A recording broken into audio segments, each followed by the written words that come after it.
Well, I'm excited to be here. My name's Rob Toomey. I'm the president of TypeCoach.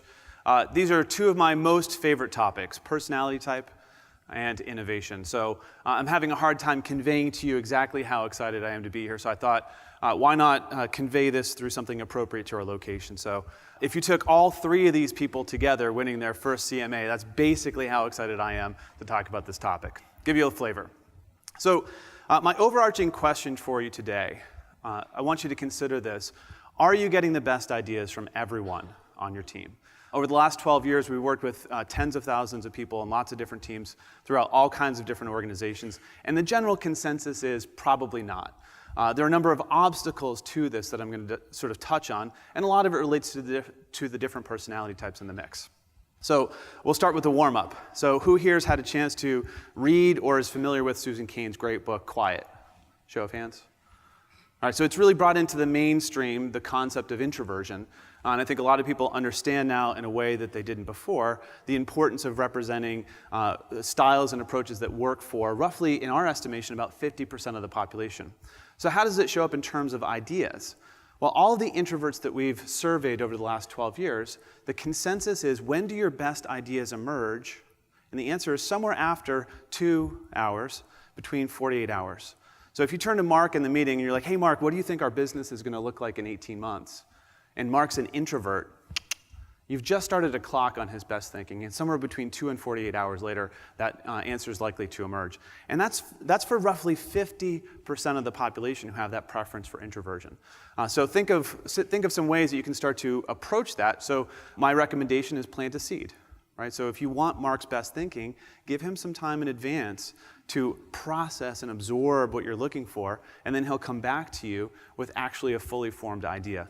It's not going to happen for most introverts in that initial moment. The second thing that comes up, I'm going to address all the extroverts in the room here. We've got plenty. When someone sort of just stares at you blankly and doesn't say anything for 3 seconds after you've just said something profound, how do you feel? Right?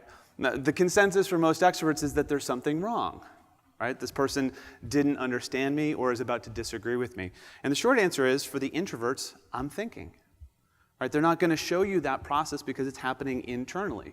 This is pretty basic stuff, but I still think it's really powerful for extroverts to remember, give them a little bit of space. Don't assume that something is wrong.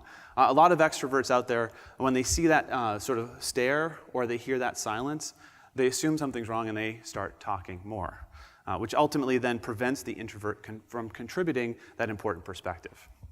The second one that I'm going to get into, and this is the meatier one that I'm excited to share with you, is really how we define and approach innovation fundamentally differently depending on our personality type. So to simplify it, I'm going to talk about it in terms of light bulb innovators and process innovators. They're two very different approaches, and they cannot really occur simultaneously in a conversation. I want to, first of all, emphasize that we all have the capacity to do both kinds of innovation. Right? So I can do both the light bulb and the process innovation, but I have a preference for doing one more than the other, very much like I have a preference for using one hand instead of the other for certain activities. So what is light bulb innovation? Light bulb innovation is to forget about whatever has been done in the past, sort of clear the table of all the existing thinking and come up with something that's completely unconventional, visionary, a brand new approach, and it tends to be very future focused, way out down the road. We're going to see later that they don't tend to have a lot of energy for the how are we going to do this part of the conversation. Process innovators are much more focused on taking an existing system and refining it and tweaking it and improving it until it becomes something new. They're grounded in what's real. They find a lot of value from known resources, and they're also quite quick to see the practical issues that are going to come up with a new idea. And as we'll see, that can create some problems. So we've got a fundamental tension between these two very different perspectives. We've got the light bulbers and the process people. And my short message for you is we need both of these important perspectives, but a lot of times teams lean too far towards one, or entire organizations lean too far in one direction. So how do we get the benefit of both of these perspectives? One of the big challenges that comes up is this concept called discount revenge. I first came across this at a workshop in Cambridge by this company called Synectics. And what they do is they film teams trying to come up with new ideas. And what they found when they reviewed the film footage is that the people who would share an idea would see very clearly the reaction from people around them. And if the reaction wasn't positive, right? That idea has somehow been discounted. That person was likely to get their revenge. So discount revenge is blasting someone else's idea in response to a poor reaction to your idea. So very simply, this is how it looks. And it's not restricted specifically to the light bulb and the process innovators, but it's quite common to see the tension. So I'm going to give you the example. So a couple light bulb people come up with, hey, I've got a great idea. And you can see the energy in their face, the excitement. But along with that comes a little vulnerability. And a process person, right, says, I've got 9 reasons why that's not going to work, right? They see the practical implications immediately. And by the way, nonverbals can also kill or create that discount moment, right? Folding the arms, rolling the eyes, right? And what ultimately that does is it now sets up the other person whose idea has now been discounted for their revenge, right? So, oh, I can't wait to hear what you've got to say. And, right? You're standing by ready to blast them as soon as they open their mouth. This is not a productive way to operate. But ultimately, the perspective that both of these two people are offering is a natural one. So my solution for you, I'm going to give you some tips on how to do this. By the way, there's also a handout which summarizes everything I'm covering here. My solution is to embrace the crazy and then be patient with the how. Both of these two things need to happen separately in time. It's very difficult to do both of these things simultaneously, as we'll see. So I'm going to give you a brief history of crazy. And when I say brief, I mean super brief. So let's go back in time. Let's talk about Copernicus, right? Way back in the day, everyone thought that the Earth was the center of the solar system, right? And Copernicus came along, and he's like, I don't think that's the case. And what did people think about Copernicus? That dude is cray-cray, right? No one believed that was possible back then, right? The Earth was the center, right? Of course it was the center, right? The sun, forget about it. Everything revolved around it. Then, of course, Galileo comes along with his telescope, and we start to see actually Copernicus might be right. So we go back to Copernicus, and we're like, not so crazy. This is what ends up happening with crazy. Crazy is crazy at that moment. Crazy isn't always crazy. Sometimes it's proven to be right. But the people who are approaching it from a realistic, practical perspective and the known, what is happening right now, aren't necessarily going to embrace that perspective.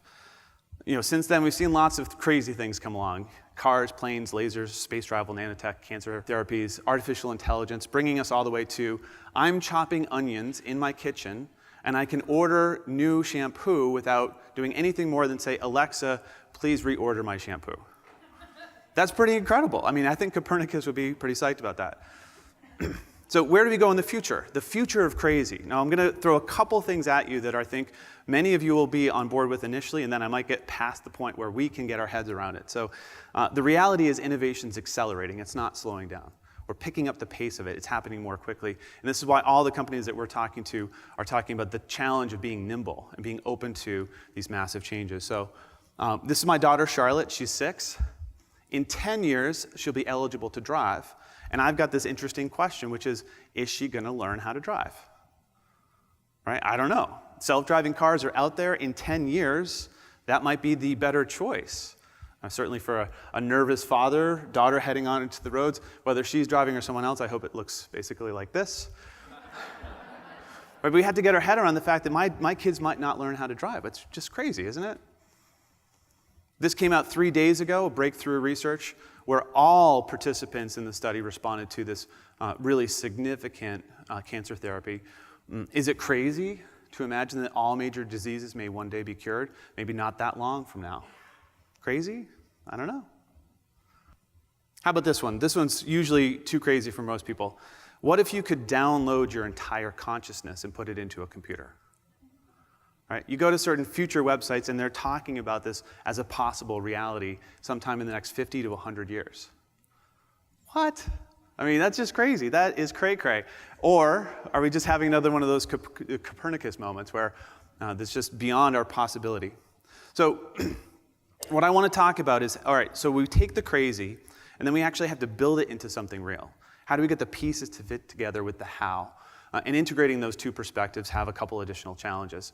So the first challenge is light bulb innovators have a tendency to underestimate and underappreciate the value of the process and become impatient with the how.